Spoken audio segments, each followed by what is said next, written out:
Andrew there from North Wales had to say. And of course, today is Wednesday, so the show's all about what you want us to speak about, hence why we are speaking about this issue.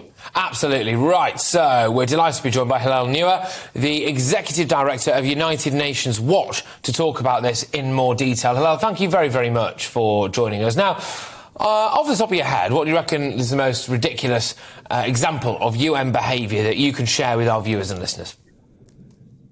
Well, I'm based in Geneva, Switzerland, next to the United Nations Human Rights Council, which is meant to be the world's highest human rights body. It's mandated to protect human rights, to speak out for victims, to address urgent situations.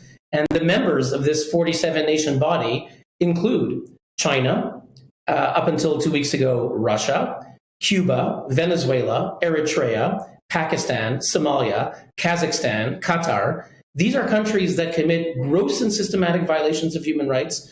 They crush dissidents, they jail journalists, they poison dissidents. China has herded 1 million Muslim Uyghurs into camps.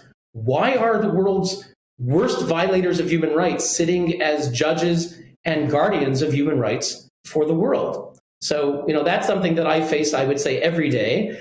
It's Orwellian. It's the complete opposite of what the United Nations was meant to do, what the founders of the Human Rights Commission, such as Eleanor Roosevelt and the French philosopher René Cassin, they helped draft the Universal Declaration of Human Rights. But those today who are elected by the United Nations to enforce those principles of human rights, to shape those principles of human rights, are the worst violators. That's at the UN Human Rights Council. They spend most of their time ignoring the world's worst abuses. They have a dedicated agenda item to condemning Israel alone. It empowers terrorist groups like Hamas and Hezbollah who cheer their commissions of inquiry. There's a commission of inquiry now against Israel that is headed by Navi Pillay, a former South African judge, but she's on record signing a manifesto which is entitled Sanction Israeli Apartheid. So you have the most biased person in the world who's openly lobbying against one side, who's appointed as the judge.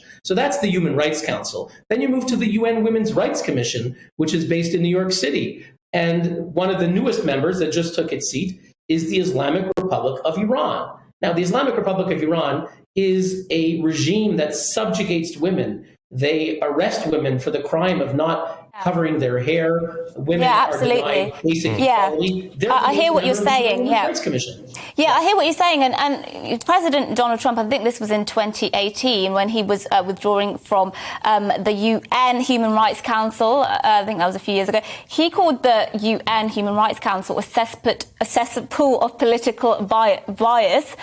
Do you think there is political bias sort of across the whole of the UN? Is it just lots of liberal elites sitting around with liberal views, a bit of hypocrisy here and there? Or actually, do you think fundamentally its broad aims are still very noble?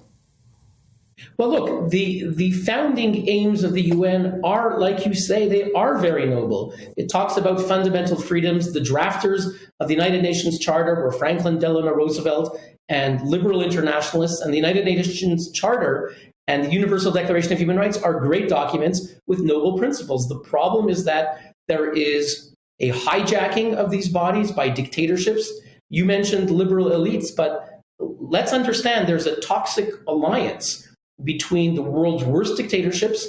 These can be Russia, Venezuela, Pakistan, Cuba, Eritrea. They're sitting on the Human Rights Council, but that is then legitimized by certain groups that have a radical anti-Western agenda. Groups like Amnesty International, which were doing business with the Taliban, which they fired the head of their women's rights unit because she complained. She said Amnesty International shouldn't be bringing the Taliban apologists, a group called Cage Prisoners in London, to lobby MPs. And she was fired. That's Geeta Sahgal.